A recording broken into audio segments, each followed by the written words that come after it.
Yeah, brothers and sisters, Black Power, as always, giving honor to the created ancestors.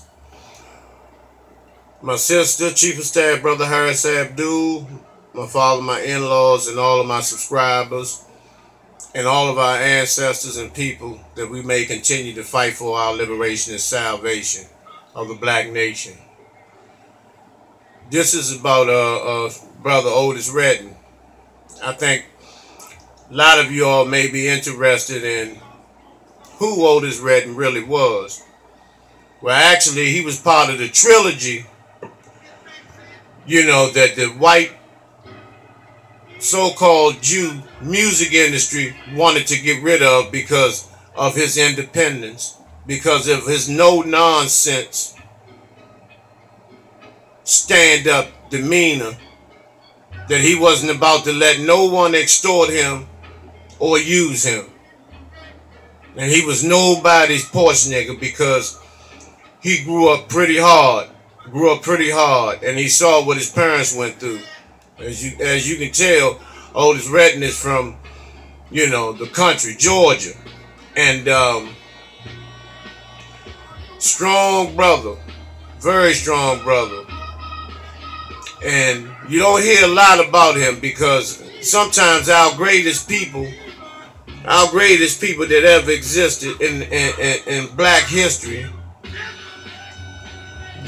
are put away, are forgotten about. But we need to remember people like Otis Redding. Anyway, he was in the industry, tearing the industry apart. Now, can you imagine Sam Cooke, Otis Redding, and James Brown, Wilson Pickett, Jackie Wilson? All of these brothers were stand-up guys and dominated the music industry. But the rest of them were able to be extorted and controlled, with the exception of Cooke, Redding, and James Brown, in which James Brown officially, eventually gave in. So, Otis Redding was, thorough brother. He owned a lot of, now, a lot of people don't know that the original barcades,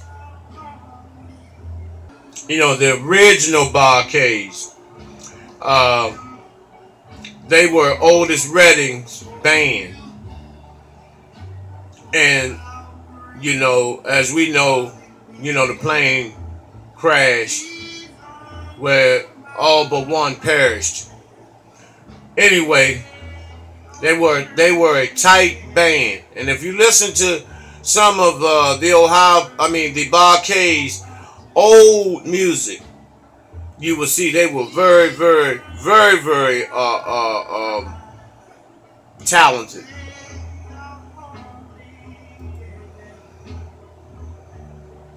As you know, Otis Redding owned his own farmland, as you see, with cows, grass-fed cows, pure 100% beef, steaks. He had several vehicles. He was into antiques as well. But he had a ton of rides. He had a lot of stock into the music company. He owned his own masters. He owned his own recording company.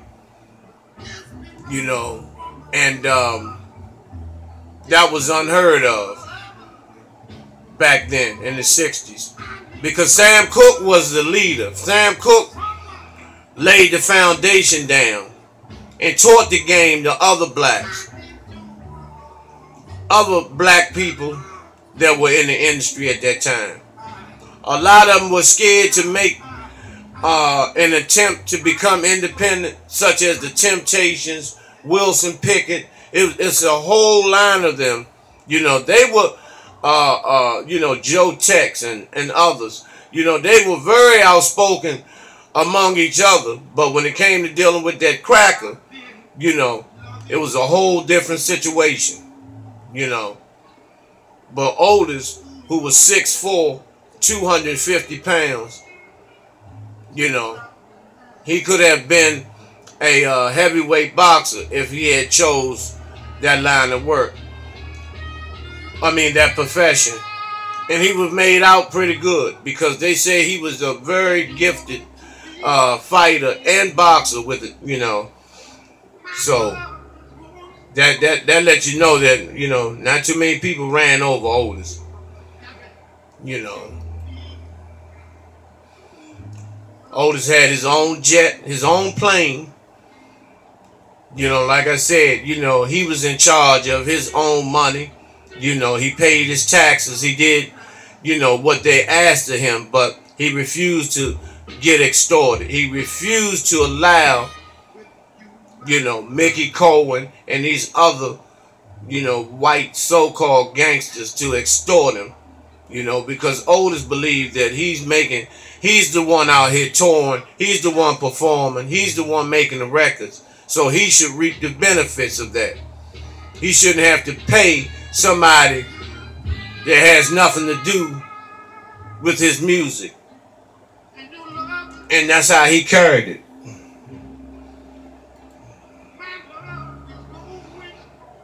You know, he and his wife Zelma Redding, they had 3 children, 4. They had 3 boys and a girl. And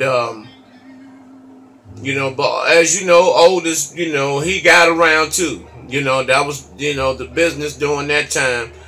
You know, just as it is today, if you are a gifted, you know, R&B singer, you know, the women, they're going to knock the floodgates over, you know, and come a-storming. But Otis Redding, he had a thing for, you know, he was always a family man, no doubt. You know, he loved his, you know, he loved his children, you know, and he was a committed father, you know, but he made sure his wife Zelma was taken care of royally. And, you know, but when he went on tour, you know, he met a particular woman that the magnetism was unbelievable, according to sources. And, you know, and that was Carla Thomas, which he named his daughter after. And, you know, they became basically inseparable. And during that time, you know, Otis' wife Zelma, she caught whiff of that, you know, and, you know, she went on a raging fit. You know, she was, you know, came to the studio more often, you know, and it said that she put the press on Carla Thomas. Now, Carla Thomas is the daughter of singer Rufus Thomas. Now, back in the day, they made a song called The Funky Chicken. Rufus Thomas. And he made a couple of more hits. You know, they were more like, I guess, in between R&B and comedy hits. You know, those little, you know, The Funky Chicken and, you know, however, you know, those songs went gold. But she was the daughter of Rufus Thomas. So, you can imagine, you know, the glitz and glamour that surrounded this whole, you know, the whole picture. But Otis went on tour, you know, and they also made a couple of hits together. One called Tramp, which Salt and Pepper uses in their in one of their songs. They had, you know, they sampled this Tramp song from Otis Redding and Carla Thomas, the Tramp. And that went gold as well. So, you know, but Otis was a passionate singer. You know, he put his all in all into his music. You know, and phenomenal. And I recommend that some of you all, you know, and let's sit back and listen to a lot of Otis Redding's music. You know, real strong, raspy voice. You know, real man. A real man singing. You know, not that old. You know, not that old. You know, that light, flimsy. You know, what do you call that? You know, that flimsy, soft, girly like singing. You know, back then it wasn't none of that. That was unheard of. You know, you put your all in all into your music, and you express who you were by the way of your music. You know, and so you know, he toured the country. I mean, he went everywhere. And the thing about it, everybody thought Otis was older than what he really was. You know, he was in his early 20s when he toured, you know, because he passed at the age of 26. So that let you know that he was a young dude. You know, he was a big young dude. You know, and bad. He was phenomenal. And so by him refusing to let you know, those gangsters of the mobsters of the industry extort him, you know, orders was put in, you know, for his death. You know, Mickey Coleman and other gangsters called for the death of Otis Redding based on the fact that they couldn't take control his money, have control over him, extort him, and have him, you know, live off of the crumbs. And these crackers who had the nerve to take somebody's money and give them, you know, the change. You know, Otis said, fuck that, I ain't going for that shit. Fuck these motherfucking crackers. And so what happened, a lot of people just believed that the plane crashed, which the plane did crash. It was winter time. I believe there was snow on one of the wings that made the plane off balance, and it landed in the water. It landed in the Wisconsin waters. I forgot the name of the bay, but it's in Wisconsin, Madison, Wisconsin. So you know, everyone on the plane perished with the exception of Ben Carley, who was the he played trumpet for the Barcades. You know, he watched all of his brothers perish in those icy waters. You know, right here is when they're pulling Otis out of the water. Now, I'm going to really explain to you all, you know, what really went down. And this is going to be the first time you've ever heard this for most of you. Once again, that's Otis being pulled out of the icy waters. Now, this is Otis right here with the shoes off, still strapped in his chair. This is in the morgue. He's on the floor in the morgue, still strapped in his chair from the one of the planes from the chair, with the top of his head open. Now, the reason why this took place, and let me tell you why. And what? When Otis got on the plane, the front of the plane where he was sitting, the portion of the plane where he was sitting, you know, had curtains and he had his privacy. And so what happened with the joint effort, there were several people involved in this. They came back into the back where Otis was, strapped in his chair, about to fall asleep. And they took lead pipes and bats. It was approximately three of these goddamn devils, you know, and they beat him to death on the plane. And so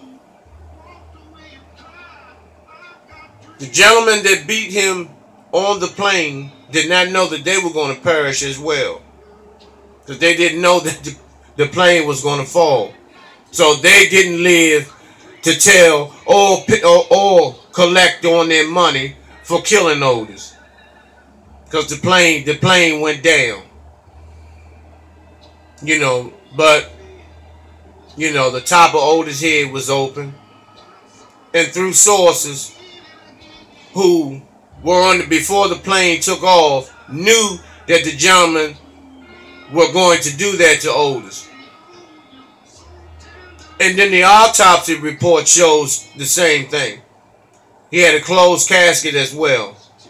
Casket was only open to close, very close family members, like his wife and his children, but closed to the public, based on the fact of how he was so disfigured in terms of the top of his head and the back of his head.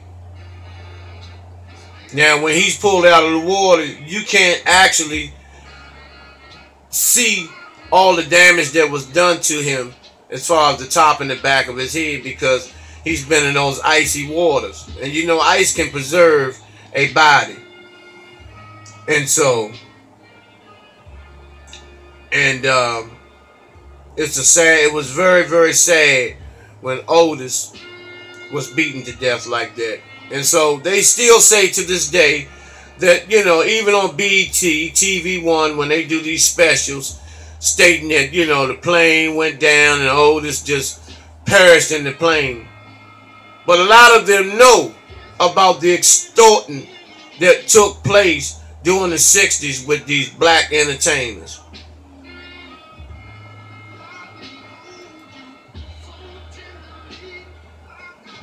Ben Carley here, I believe he passed, he finally became an ancestor in 2013 or 2014. Somewhere, I forgot what year, but it hasn't been too long ago.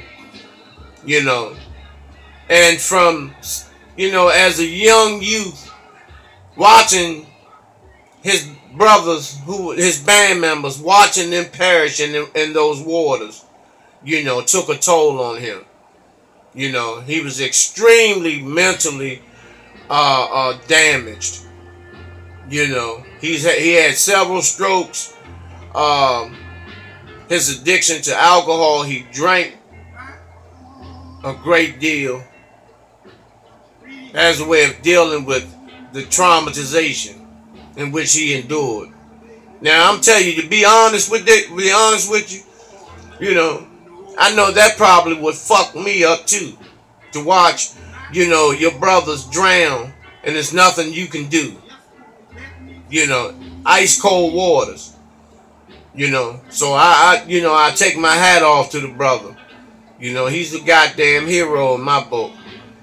You know, and also it is said that, you know, he was about to write a book, but he did not want to bring heat on about the knowledge that he had about Otis Redding, as far as the extortion plot and the orders to kill him, in which Ben Carley knew about. Ben Carley wasn't in on it, but he knew of it.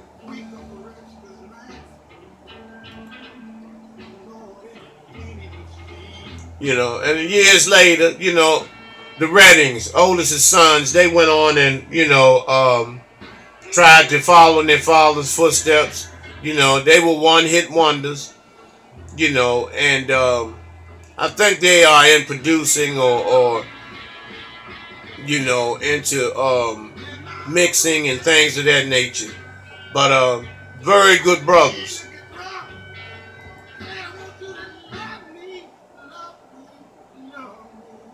You know, now the Barcades, Ben Carley, they regrouped with the whole set of other brothers, and the Barcades reformed You know, and actually became a very popular group. You know, during the time that the turn of the decade, during the 70s, the funk began to come out very strong. And so the Barcades were, you know, they went with the flow. You know, up until this day, they became a force to be reckoned with. You know, singing such great hits as Holy Ghost and several other hits. You know, so the Barcades continue to move on and live on. You know, thanks to Ben Carlin. So,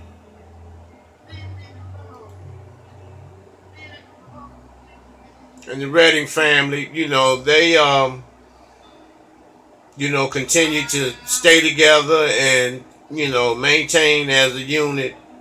And, you know, we give honors and credit to them.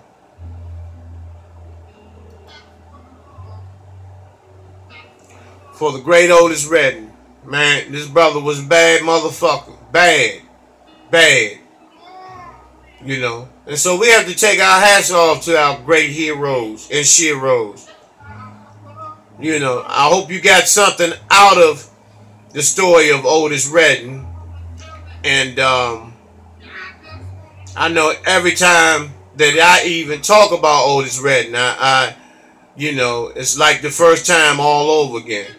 Because I listen to his music, you know, how much passion, you know, how much he put into his music, into his words.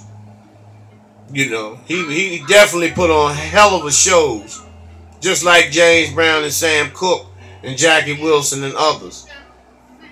They were phenomenal performers. So we must honor these brothers. You know, give them their props. Don't let these brothers die in vain. Because they put out some good music, you know. And when you make music, you do it for the people. You're just expressing yourself in that form. You know, so, you know, let's give honors in Hotep, Black Power, and Ashe to someone who tried to create black distribution company, just like Cook and James Brown. Otis Redding. Ashe. Now, who you see right here is, I know you all know who that is. That's the Cosbys. You know, Bill Cosby, who dominated NBC primetime television in the 80s and 90s. Had a large family where he was a doctor, his wife was a lawyer, children were in college, those who were old enough, and you had one in high school, one in elementary, and then you had two that were married. One of the daughters that was married on the show was married to this guy, ALVIN. Now, ALVIN, whose real name is Geoffrey Owens, you know, like a lot of black entertainers and actors, over the years, if you don't have consistent work and you're not called on to do certain, you know, roles, you know, you begin to fade out. And sometimes, you know, you end up broke. You know, a lot of them turn to drugs, a lot of them turn to alcohol, and, you know, some eat themselves to death. But in Geoffrey Owens' case, and this is Geoffrey Owens, who played ALVIN.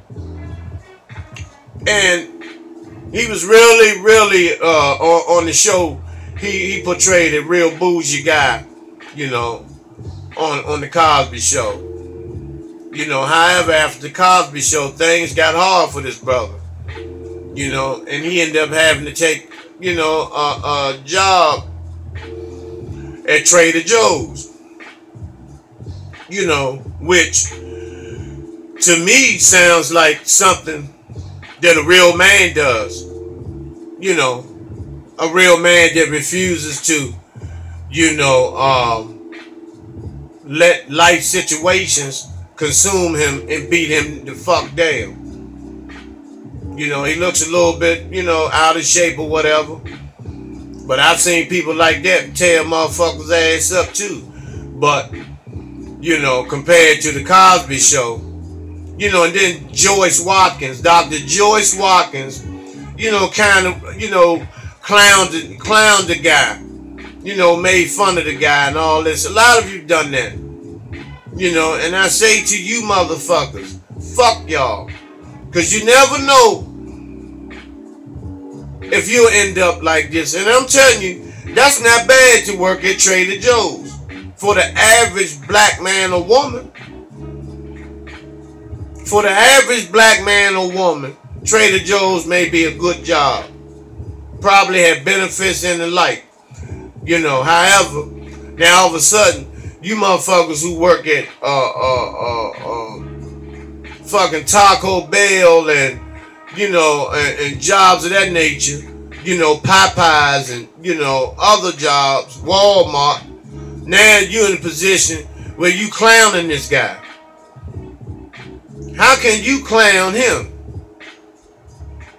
You know, he just had, you know, he ran out of work. Nobody knows what took place. But it's apparent that he's still here and he's willing to swallow his pride and to do anything to support not only himself but his family. So that's a real motherfucking G for real. But how the shit started, you know, was these two goddamn butch, these two dykes up in New Jersey. You know, the one with showing all the teeth, this buck-tooth motherfucking dyke there. You know, instead of her minding her motherfucking business, you know, she films the motherfucking guy, you know, and puts it and sold it to the motherfucking crackers. So her and that motherfucking plastic dick wearing motherfucking Bumpy Johnson looking motherfucking broad that she's with. And see, this that LGBT shit. Give a fuck about y'all. I really hope that you hear and watch this video. I really do hope that you two motherfucking butchers watch this video. Y'all had the nerve to talk about it's a shame how his life, you know, how his life took certain turns. Or how he turned out. Look how you motherfuckers turned out.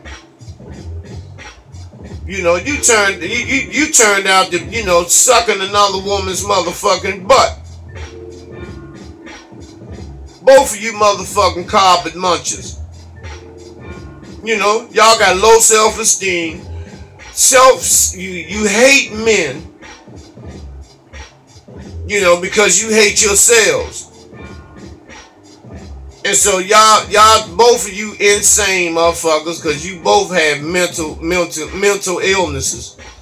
Anytime a woman will put a rubber penis and wrap a rubber penis around her motherfucking waist and hump another woman. You see how sick that sounds? She jumping up and down on a rubber dick. And then you got a nerve to say, you know, look how he turned out. Look how you turned out. Hopefully y'all don't have any children. Because I know they are fucking totally ashamed of y'all. Totally ashamed of y'all. I know I would say, damn, man, my mother, you know, my mother's a goddamn bull dyke. You know. And the other one, you know, she all teeth and the other one's quiet because she, you know, look like she whoops her motherfucking ass. You know, when she don't chew on the rubber dick properly. Ain't that some sick shit? That's some sick motherfucking shit. Excuse me. You know, this is how fucked up that LGBT, the black community, you know, has gotten. This is how sick this shit is. You know, where motherfuckers, you know, you got women that actually totally think that they are men. You're a woman. You're a hard-looking motherfucking woman. Hard-looking motherfucking woman. You know, and y'all need to get that through your head. You all shouldn't be saying nothing about anybody on earth. Nothing. For the type of nasty behaviors. Look how you all turned out to be. I know your parents, they may say that they proud of you, but deep down inside, they are so fucking crushed that y'all are walking around like this. That their daughters turned out to be motherfucking butchers.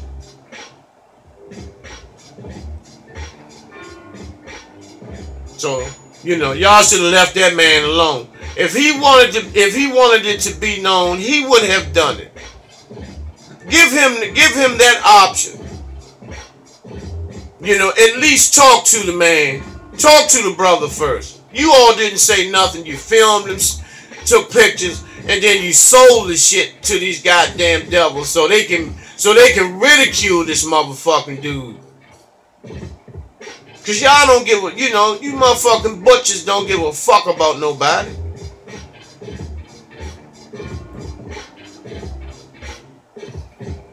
You know, and he's playing in the, Geoffrey Owens is playing in the upcoming movie. And Tyler Perry did offer him, you know, a role on his show, The Have and Have Nots. You know, but he's so devastated by this shit.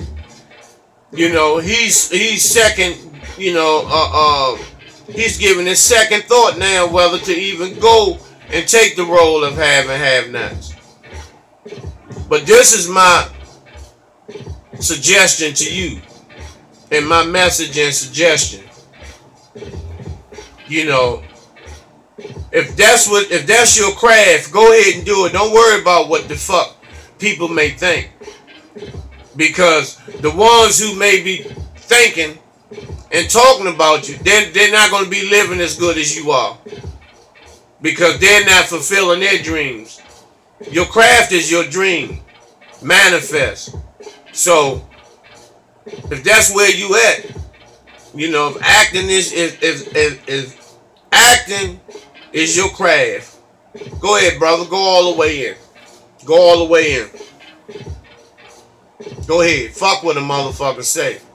But if it's not, you know, find out where you belong at. Get in where you fit in. It might have been Trader Joe's all along. Who knows? You know. But now, you know, since those dykes put you on blast, and I know you were deeply disturbed about that. I know you're not going to say that publicly, because on these talk shows, they, you know, that's offensive. You have offended two LGBT women. They didn't mean no harm. They will take up for these motherfuckers. Carpet munchers. So, you know, just you know, if that's your craft, go ahead and get with Tyler Perry and get your position, man, so you can eat good, man. And yeah, brothers and sisters, that's enough out of me for right now. As always, I hope that you've gotten something out of it, out of the videos, and if so, let me know. You know, let me know how you feel, and if you have anything to add on, because I don't know it all. You know, as always, you know, if you have some additional information to build on, you know, to add on to what I've built, you know, I've started, do so and send me the, you know, your comments. You know, send that information so it can help me. Because if I have to do a video on the same person again, I have more information. I have more information to work with. And as y'all know, you know, I freestyle all my videos. There's no script. You know, I don't do no script, you know, or none of that. You know, I do the research. I try to memorize the research, and then I present it to you all. I don't profess to be no profound speaker or none of that. I'm just the realest me that I can possibly be, you know. And my mission is to inform and to enlighten you with information about our people and about all people, you know. So till we meet again, brothers and sisters, Hotep, Black Power.